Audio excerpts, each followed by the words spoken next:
Lo que yo entendí casi desde el primer día es que nosotros, algo que aguantaba, que en ese momento tenía 75 años de vida, algo que aguanta 75 años es porque ha generado unos vínculos con el consumidor que tenía que analizar y ver justamente cuáles eran, ¿no? Y eran fundamentalmente el modo artesanal de elaboración y la forma de liarse. Es decir, esas dos componentes, desde la liturgia de qué significa, hagamos memoria y pensemos cuántos productos de alimentación se consumen en lo que tú desarrollas una maniobra específica para poder consumirte, lo que es, abre tu papelito, lo pone encima, te sirve de plato, todo eso, esa liturgia de empezar a consumir antes de, y la forma artesanal de producción y el aceite de oliva como ingrediente fundamental. Digo, esto, hasta que el mercado no me lo tire a la cara, esto es lo que tengo yo que mantener.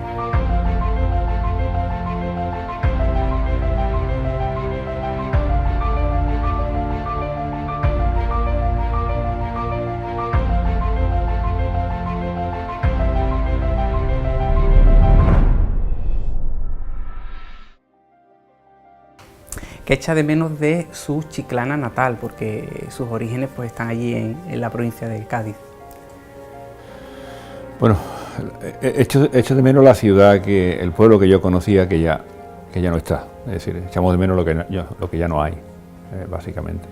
Pero yo siempre seguiré y seré chiclanero. Es decir, las playas, sus calles, sus gentes, la familia, todo ello tiene un peso muy importante en la composición de mi persona. Estamos formados por multitud de experiencias, por multitud de conocimientos, y Chiclana es los cimientos de esa personalidad que a lo largo de mi vida se ha ido forjando. Lo ha referido usted antes, hablaba de la familia, de la importancia en la configuración de su persona. Háblenos de sus padres, es decir, que cómo contribuyen a esa formación como persona. Bueno, mis padres, Juan y Ana y Juan, mis padres teníamos una bodega en Chiclana, éramos los típicos mosteros que no elaborábamos vino, que teníamos nuestra sacristía, donde sí que lo hacíamos, que allá por enero o febrero se vendía a las bodegas de Jerez y del puerto de Santa María, porque estábamos excluidos de la denominación de origen y lógicamente eso permitía de comprar el mosto a menos precio, ¿no? Mi padre, yo nunca lo vi enfadado, nunca, y eso es algo que te hace pensar en la vida, que por qué, aun con las dificultades que en ese momento había, con los momentos, digamos, también difíciles que surgieron a partir del hundimiento de toda la manera tradicional de vivir de Chiclana, que eran las viñas y las bodegas, y sin embargo nunca lo vi enfadado, nunca lo vi triste. Siempre tenía un momento de encontrarte para hablar y comentar contigo. Nos hizo trabajar a todos mis hermanos. A mi hermana no, mi hermana era su niña y esa sí que trabajaba en mi casa con mi madre, pero bueno, digo, las labores del campo y las labores de la bodega, todo eso justamente desde cada uno en el tiempo que tenían, justamente nos apoyamos, él se apoyaba en nosotros justamente para que en ciertas fases de la vida de una bodega participáramos en ella. Por lo tanto, yo supe desde muy pequeño también justamente que el trabajo y el esfuerzo que cuesta hacer algo, ganarse algo, ¿no? Y mi madre era una mujer de carácter serio, pero enormemente cercana, una capacidad, de una dulzura y una capacidad de trabajo enorme. Yo creo que no hay ninguna noche que yo no me vaya a la cama sin que me acuerde de mi madre, con lo cual significa que tuvo que ser fue muy importante justamente en mi vida chiclanera, ¿no? Y por lo tanto, digamos, esos dos valores los que a la postre yo he aplicado al día a día de mi vida y también intento transmitir justamente a mis hijos, de forma de que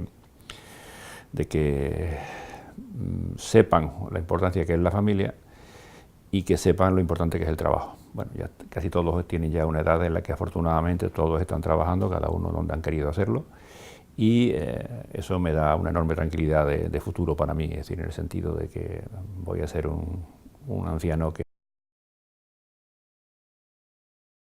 con el futuro de mis hijos.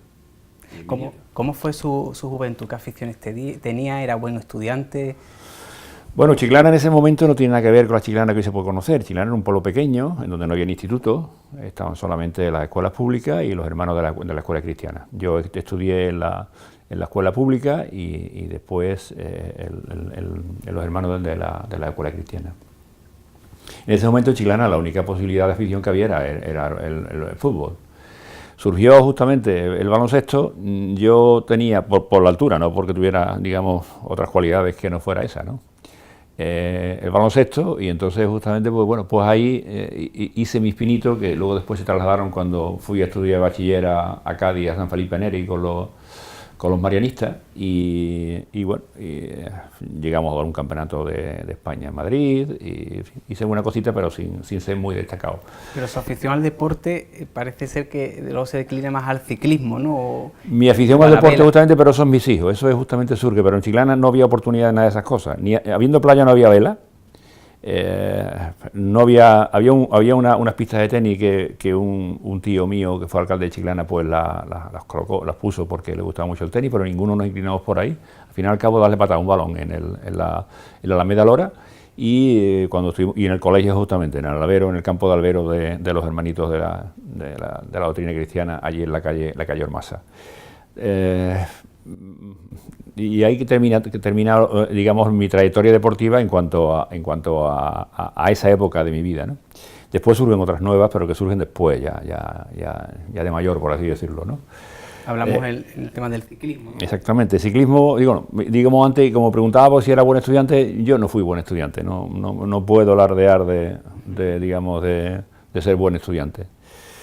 Era muy voluntarioso, es decir, muy tenaz en los esfuerzos en lo que hacía, pero me costaba el triple que costaban los demás. Claro, y cuando te cuesta el triple, pues la verdad que eso te quita justamente un poquito de gas al final de cada cosa, ¿no? Yo envidiaba a los que miraban y se quedaban con lo que tenían que quedarse, ¿no? A mí me costaba mucho tiempo y mucho esfuerzo justamente de ser de sacar las asignaturas para adelante. Pero bueno, otros valores y otras actitudes sí que me dio la vida para luego después ir progresando.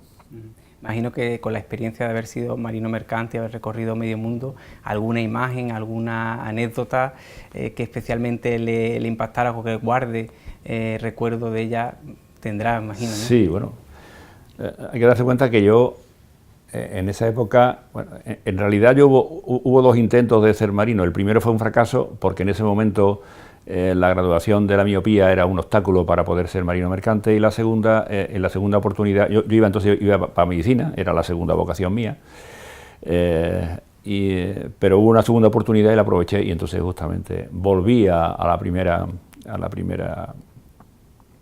vocación que tenía, que yo siempre me pregunto que por qué la tenía, porque en Chiclana había playa, había mar, pero no había barcos, y por lo tanto no tengo claro. Creo que fue justamente mi deseo de aventura. Mis padres, creo que en el primero y el único viaje que mi padre llevó a mi madre a Madrid, cuando vinieron de vuelta, me trajeron una serie de cosas de regalo, y una de ellas era un libro que era la experiencia de la Kon-Tiki, que es unos noruegos, unos nórdicos, montaron una balsa de madera para demostrar justamente que la colonización de Hawái, de las islas de las Polinesias, fue justamente de las costas de las costas orientales americanas, Perú. La corriente ecuatorial del sur es el único camino. Si no puedes virar, no puedes sentarte a esperar un cambio de rumbo.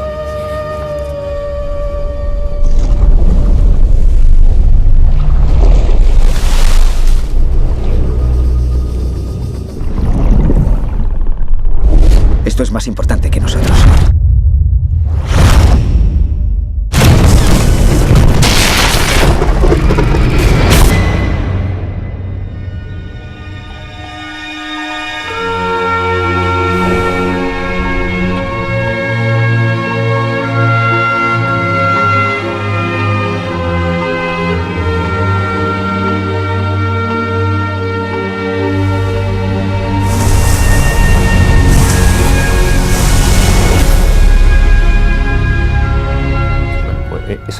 Esa aventura de esa barca, esa aventura de ese periodo de tiempo, esa recreación mía que soy y era todavía más fantasioso en el sentido de imaginarme siempre héroe de cualquier película, de cualquier acción, pues eso creo que ese fue el hilo conductor justamente que me llevó a final la carrera del mar, ¿no? Entonces, en ese momento las carreras y los trabajos empezaban muy jóvenes, es decir, con 20 años estaba yo trabajando ya profesionalmente, todavía en práctica, como alumnos de práctica, y ya estaba en el mundo, claro. En esa época la visión interna que teníamos, externa era casi nula, e interna teníamos mucho, y ¿qué es lo que teníamos? Pues lo que nos contaban, es decir, no voy a hablar a ningún matiz político de esa época, pero nos tocó vivir, la vivimos y se acabó. Y allí el que sacaron experiencias positivas la sacó, el negativa, y el que siga dándole vuelta a la caja a ese periodo, lo siento por ellos, pero efectivamente yo salí fuera. Y la primera, la anécdota, digamos, primera que me sucede es cuando conozco por una calle de Estocolmo a un señor que lo fue mentero que ella, que estaba pidiendo freedom for Spain, y yo preguntaba esto, ¿pero qué pasa en España? Que no nos hemos enterado, que es Olof Palme, es el líder del socialismo europeo que está intentando, que estamos desde fuera, pues, organizando una oposición política justamente para el cambio del régimen. Entonces empiezo a descubrir que había otra visión de mi tierra, de mi patria, justamente diferente a la que yo tenía de ella, ¿no? Y eso me hizo muchísimo bien en el sentido de que, como muchas veces se dice, todos los que tienen una idea muy fija sobre su tierra y sobre su país es porque no han salido fuera.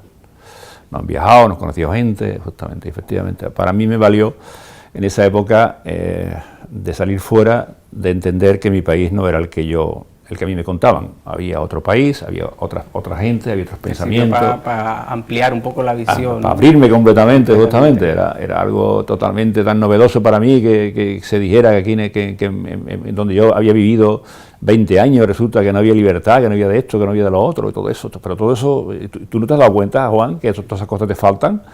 Y pues a partir de ahí justamente pues empecé a mirar mi propia historia de otros ojos diferentes y lógicamente pues me creé una opinión digamos más meditada con respecto a lo que me contaban de un lado y me contaban de otro, porque yo efectivamente estaba siempre en un sitio o en otro, y viajaba por un lado un sitio y en otro, y siempre tenía con tripulaciones que correspondían a vascos, a catalanes y sobre todo fundamentalmente a vascos. Yo navegaba con muchísimos vascos y en ese momento justamente estaba todo el movimiento, toda la primera ETA estaba todavía en génesis o ya en movimiento, ya habían pasado cosas y bueno, todo eso empecé a verlo de diferentes maneras. ¿El empresario nace o se hace? Yo, esa pregunta no sé respondérmela en el sentido de que yo cuando fui, hasta que fui trabajador por cuenta ajena, que fue hasta que tuve 40 años, es decir, que tampoco, ya era madurito ya, para esa época era madurito ya. Con 40 años, lo que pasa es que yo los trabajos nunca lo consideraba como por cuenta ajena, yo entendía que yo era como si fuera mío, a efectos de volcarme en todo sin medida, en el sentido de ni por horas, ni por salarios, ni por nada. Fue entonces que estaba actuando en ese momento como empresario. Bueno, había capacidad de decisión que yo no las tomaba, lógicamente, y tampoco era ni beneficiario ni perjudicado de las decisiones que podía tomar, y eso sí que no se practica hasta que efectivamente tú tienes tu propia empresa. Pero sí que algo tiene que existir, es decir, algo tiene que tener la persona en un momento determinado para dar el paso a convertirse en empresario. Ese sentido de la curiosidad, esa pregunta continua que tienes tú que hacerte, esa no dar nada por terminado ni por acabado, sino que siempre te estés preguntando si podía hacerlo mejor, si es mejor, dónde está el interés del cliente, todo eso tiene que existir antes de, y luego después lo que haces tú es, lógicamente, es ampliarlo, reforzarlo y lógicamente dar un paso que a veces no se tiene demasiada conciencia, que a partir de ese momento lo que te estás jugando es tu patrimonio, además en un país en donde el fracaso es fracaso, el fracaso no es aprendizaje, y entonces cuando hay fracaso se te cierran todas las puertas. Por lo tanto, eso también es muy duro para el emprendimiento, es una condición, digamos, sine qua non, muy dura. ¿Es Andalucía una tierra de emprendedores, de oportunidades? ¿Qué le diría a un joven que hoy en día quiera montar su propia empresa o iniciar un nuevo negocio? La verdad es que lo habíamos comentado antes. Nosotros estamos empezando a vislumbrar la salida de la crisis, por lo menos las macrocifras sí lo dicen, aunque luego después hay microcifras y microíndices que te dicen que estamos en el mismo sitio.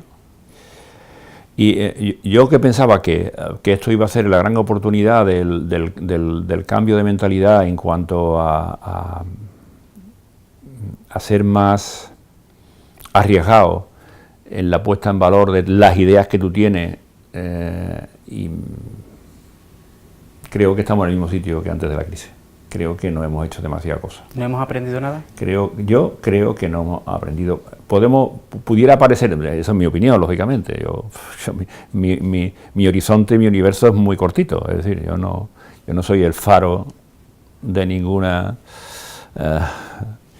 costa, sino que soy justamente a mi nivel lo que yo soy capaz de ver, ¿no? Yo creo que no se habrán modificado algún tipo digamos, de formas, pero en el fondo seguimos justamente en lo mismo, porque, como decía, el error tiene que ser aprendizaje, tiene que ser una carta de recomendación, así, y sin embargo no lo es.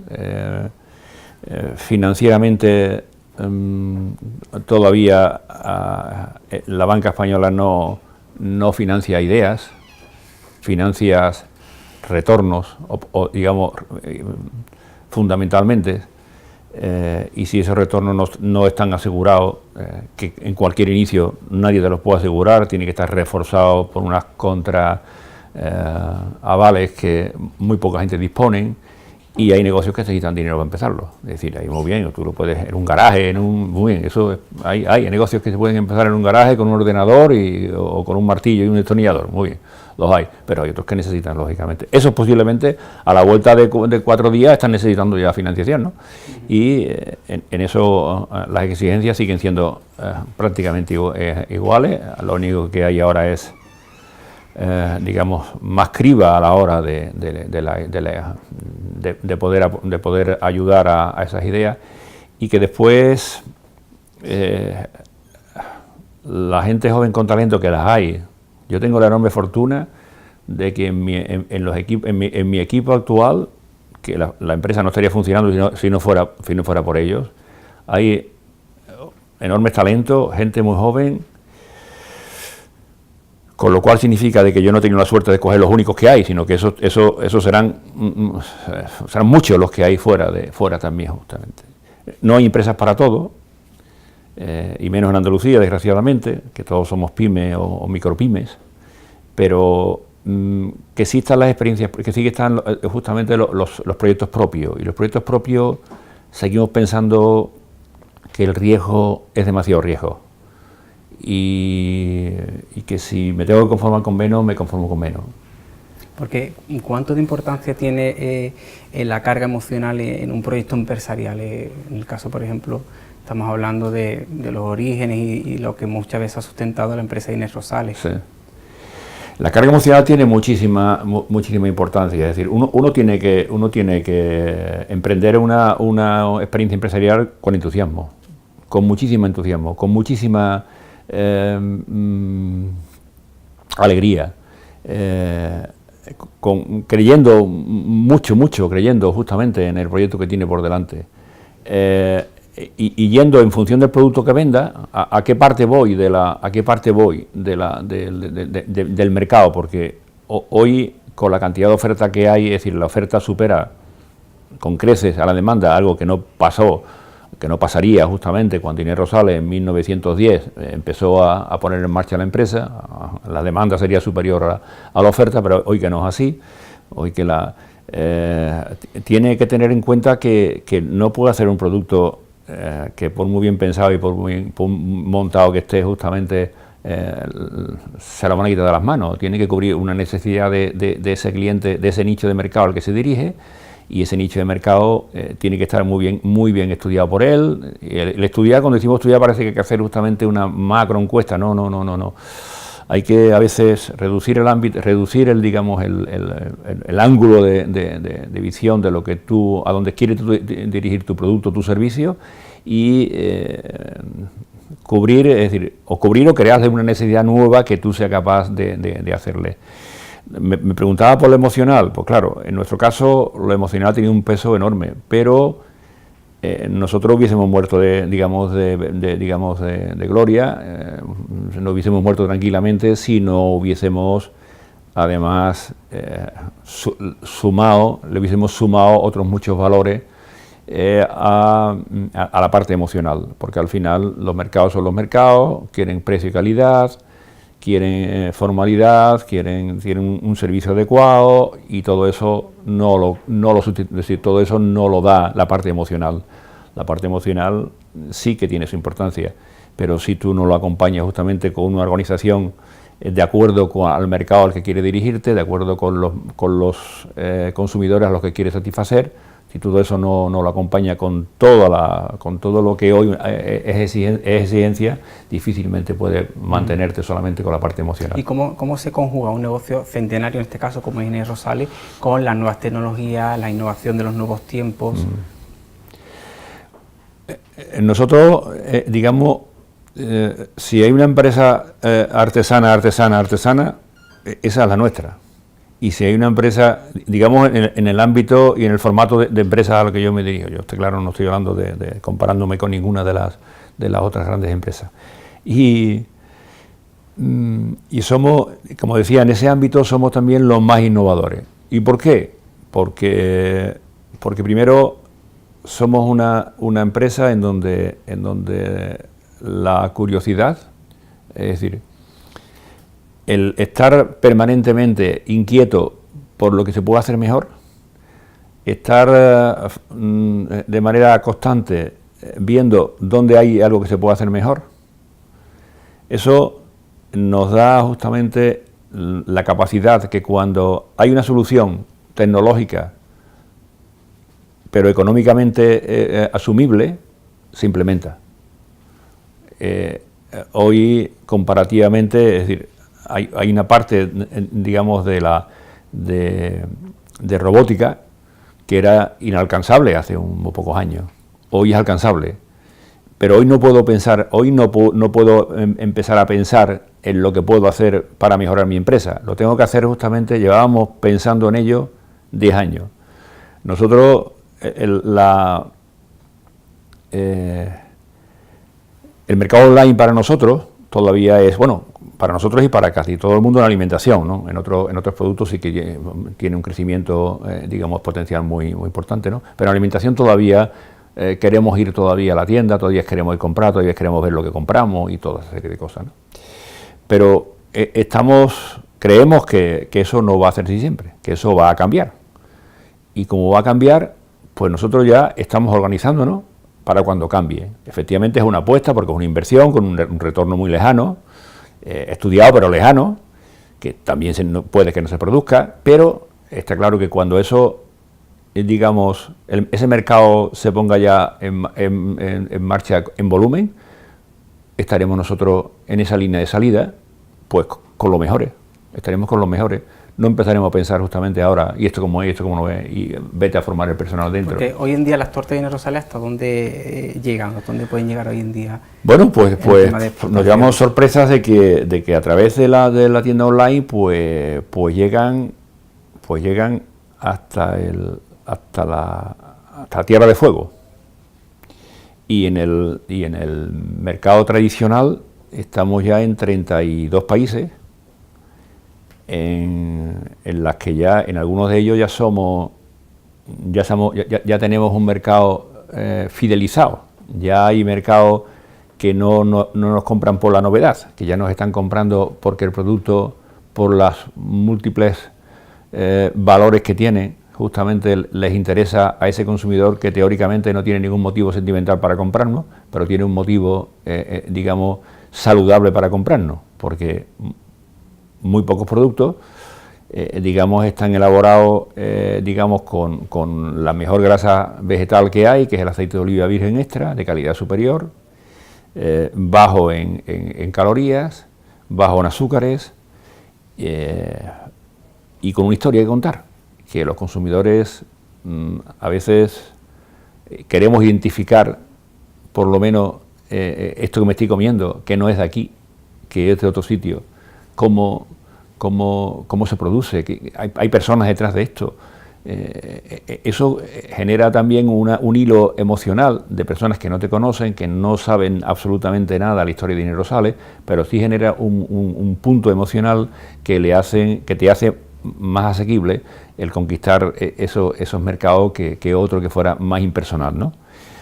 Como le decía, somos 32 países en lo que estamos. China nos está sorprendiendo enormemente en cuanto a lo bien que está respondiendo el mercado. Cuando digo China, digo casi todo el mercado oriental, es decir, China, Taiwán, Shanghái, Japón, todo eso, pues vamos creciendo de una manera muy prometedora. Esperemos que todo continúe así. Y Estados Unidos, que es nuestro primer mercado, en donde incluso tenemos una oficina propia, pues ahí recibimos constantes manifestaciones de los lagrimones que se le caen a la gente cuando llegan a Canadá, o cuando llegan a Nueva York, o cuando llegan a Seattle, cuando llegan a Texas, a Las Vegas, y entran en un supermercado y se encuentran un paquete de tortas Inés Rosales, que les emociona enormemente, de que algo que parece que no sale de aquí, pues... Juan, para concluir, usted como artífice del resurgimiento de la empresa, sí, Inés Rosales, ¿qué valores ha heredado de lo que es la esencia, ¿no?, de ese proyecto empresarial que empieza con la persona, ¿no?, de Inés Rosales, que ha mantenido de esos valores, ¿no?, que dieron origen a la empresa? Bueno, nosotros nos hicimos cargo de la propiedad de Inés Rosales en el año 85, ya ni tan siquiera se lo a herederos de Inés Rosales, porque eso había pasado en la operación anterior, en un hijo de Inés Rosales. Pero lo que yo entendí casi desde el primer día es que nosotros, algo que aguantaba, que en ese momento tenía 75 años de vida, algo que aguanta 75 años es porque ha generado unos vínculos con el consumidor que tenía que analizar y ver justamente cuáles eran, ¿no? Y eran fundamentalmente el modo artesanal de elaboración y la forma de liarse. Es decir, esas dos componentes, desde la liturgia de qué significa, hagamos memoria y pensemos cuántos productos de alimentación se consumen en lo que tú desarrollas una maniobra específica para poder consumirte, lo que es, abre tu papelito, lo pone encima, te sirve de plato, todo eso, esa liturgia de empezar a consumir antes de, y la forma artesanal de producción y el aceite de oliva como ingrediente fundamental. digo, esto, hasta que el mercado no me lo tire a la cara, esto es lo que tengo yo que digamos que mantener. Y lo tengo que hacer justamente, a veces es una carga muy pesada, porque, bueno, hubo una época en la que era muy difícil, bueno, de hecho también ahora mismo también, el encontrar, formar personas que estén dispuestas a hacer un trabajo manual repetitivo y con mucho rendimiento es muy complicado. Es muy complicado, sobre todo cuando hay alternancia de trabajo en otros sitios, en donde es más cómodo, menos estresante, por decir, que en realidad no es así, porque en el caso de las labradoras, que es como denominamos nosotros a las personas que hacen las tortas, ellas son las que fluyen en su trabajo y le aportan un montón de valor personal individualizado a cada uno de los productos, ¿no?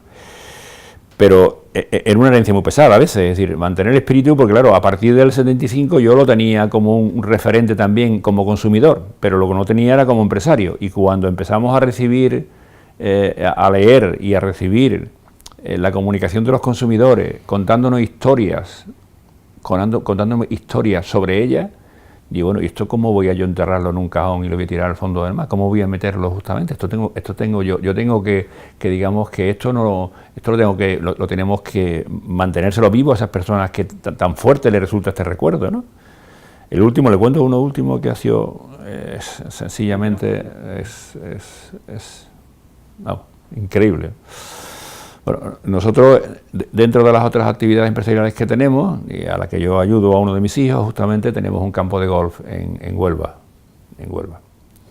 Y bueno, estamos renovando todo el campo, hemos renovado el parque de maquinaria, y una de las máquinas que había que comprar, pues yo le estoy ayudando y me encargo de esa parte. A mi hijo, que es el técnico greenkeeper del campo, y me encarga que busque una máquina, la busco, y un señor en Madrid, y bueno, pues le cuento la máquina para que la quiero y las características que tienen que tener. Muy bien, bueno, pues yo, dígame su correo electrónico, que le voy a mandar mi oferta y las características del producto, ¿no? Muy bien, pues jmoreno@inesrosales.com. En ese momento la conversación se hizo un silencio. Yo pensaba que se había perdido la comunicación. Digo, oiga, ¿está usted ahí? Digo, sí, no, es que me parecía que se había cortado la comunicación.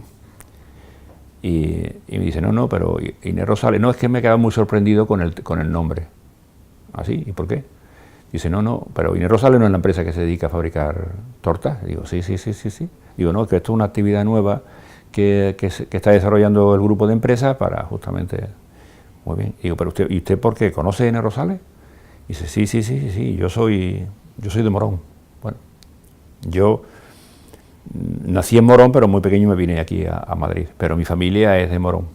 Y hoy estoy hablando con usted gracias a Inés Rosales. Y yo ya me quedé, digo, pues, otra historia de esta que no te la espera y que te dejan el cuerpo. Digo, pero que usted está... Sí, yo existo porque por Inés Rosales.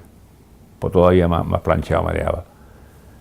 Y digo, pero explíqueme por qué no hay manera. Yo no caso, porque de las cosas que me han contado Inés Rosales, ninguna tiene una relación con esta, ¿no?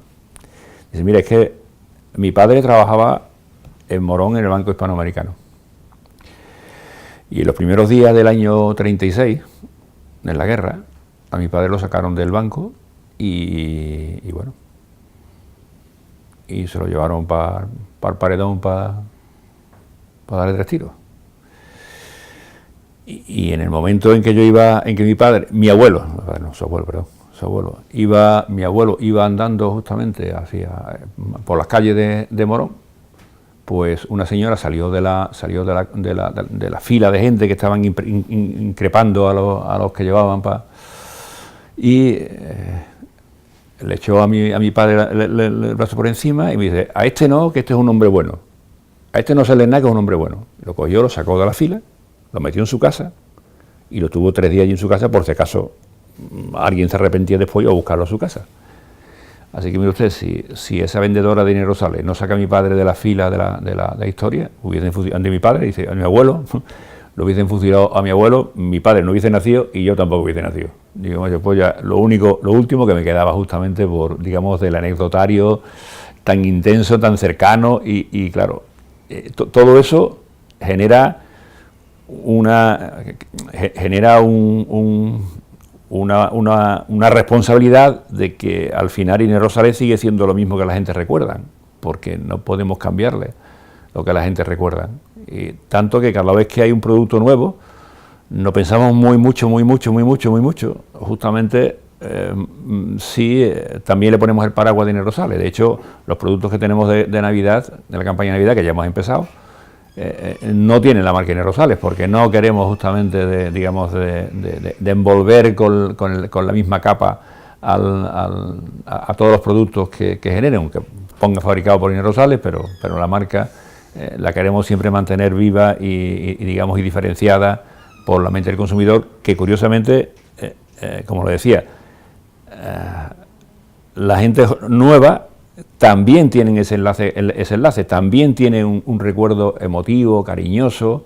¿Y por qué? Porque sus tías, sus primas, sus abuelas, su no sé qué, ¿no? Pero ellos se van a convertir luego después justamente en lo mismo. Lógicamente, si estamos moviéndonos con el tiempo.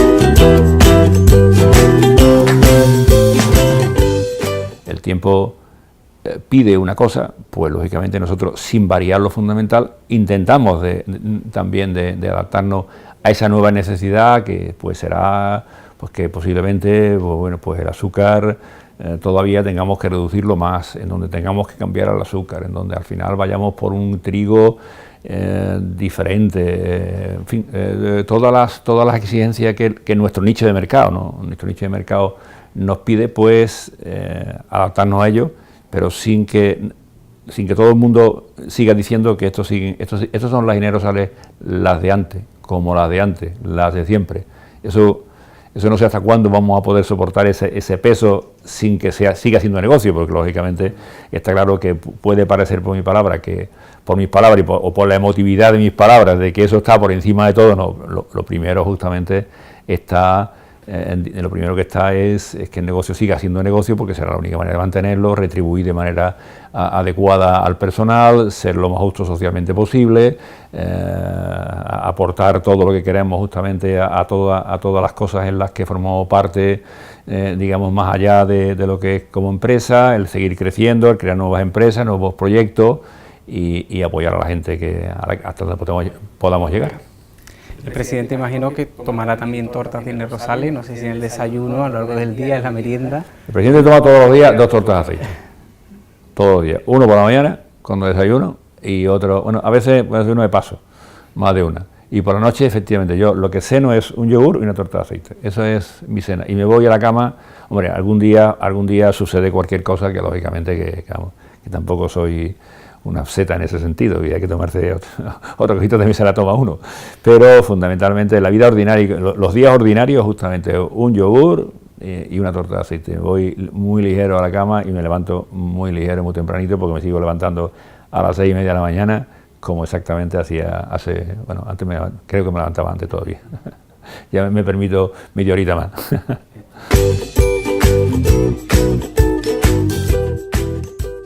Ahora estamos a punto de culminar una toma de participación en una nueva aventura empresarial, que es en Casalla de la Sierra. Entonces, estoy conociendo la Sierra Norte de Sevilla, cuando antes la conocía a nivel puramente turístico, ahora la estoy conociendo a nivel empresarial, ¿no?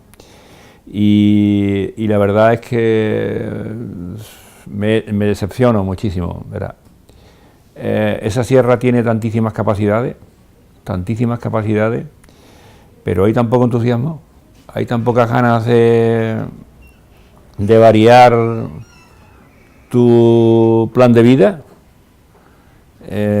y claro, no podemos esperar de que venga la gente de fuera y después hagan negocio y después decimos que se van. Bueno, han ido, han hecho negocio y han hecho negocio mientras que les ha interesado. Cuando ha dejado de interesarles, pues se van. Y sin embargo, allí hay valores desde el vino, la gastronomía, el turismo sostenible y bien orientado, no de masa, la cultura. Todo eso yo creo que es mucho más explotable de lo que se está haciendo ahora mismo. Si a mí todo el arco que comprende desde la serranía de Cádiz, Huelva, Sevilla, Cádiz, Málaga, Sevilla, Huelva, todo eso creo que eso es un diamante en bruto. No vaya a ser un día ya que aburrido se convierta digamos en un adoquín y ya no valga para nada, pero creo que ahí hay muchísima potencialidad, porque es un ambiente sereno, tranquilo, es un ambiente que, bueno, cualquier nueva tecnología, qué mejor espacio se puede tener en cuanto a que el rum rum y la algarabía de la gran ciudad y del gran polígono no te da, ¿no? Pues allí es que allí tiene espacios para pensar, para experimentar, para todo eso. Y eso creo que es una actitud que, más allá de que los sistemas políticos, digamos, faciliten, porque yo creo que ya ha dejado la hora de dejar de pedir sencillamente por pedir, sino que justamente que faciliten, que no pongan obstáculos en cuanto a cualquier ordenamiento, cualquier cuestión que afecte a la vida empresarial, con que no haga eso, y si lo hace será para aplaudirlo. Pero después tiene que aparecer la figura del emprendedor real, no el emprendedor ficticio que viene a coger una subvención, que viene a montar un chiringuito, que cuando lo ha montado y ha cobrado se quita de en medio, ¿no? Entonces, pero tenemos que ser nosotros, tenemos que pensar que ya las soluciones están en nuestras manos, las soluciones tienen que surgir de nosotros mismos. No podemos pensar de que nadie en un parlamento, ni andaluz ni español, justamente nos den las claves de ninguna cosa. Claro que hacen una función importante, es decir, no quiero quitarle la importancia que verdaderamente tienen esos dos patas, pero si la tercera pata no es una pata, digamos, seria y comprometida, eso sí que no lo sustituye absolutamente nada. Pata ficticia, la que tú quieras, te la van a construir de muchísimas maneras, pero pata sólida, esas somos nosotros los que tenemos que tener consciente. Tenemos que trabajar toda la sociedad en impulsar ese cambio de mentalidad. La universidad tiene que ser justamente otro elemento que trabaje muchísimo en el fortalecimiento del emprendimiento, pero de manera real y cierta, no puramente retórica. Bueno, y que todos digamos, veamos a los buenos empresarios, que no digo que todos sean buenos, ni muchísimo menos, a los buenos empresarios los miremos con respeto y lógicamente y le demos el lugar social que le corresponde, que tiene un sitio muy importante en la sociedad, muchísimo más importante de muchísimas cosas que ocupan espacio social y absolutamente no hacen absolutamente nada por ello. Nosotros sí que los buenos empresarios, los que la sociedad califique como buenos, no que cada uno se ponga su medallita, sino lo que califique como bueno, eso hay que darle justamente el reconocimiento, porque eso alienta, la sangre de los mártires, aquí no tienen por qué haber sangre, aquí lo único que hay son resultados, ¿no? Entonces los resultados de los buenos emprendimientos pues da como resultado nuevos buenos empresarios.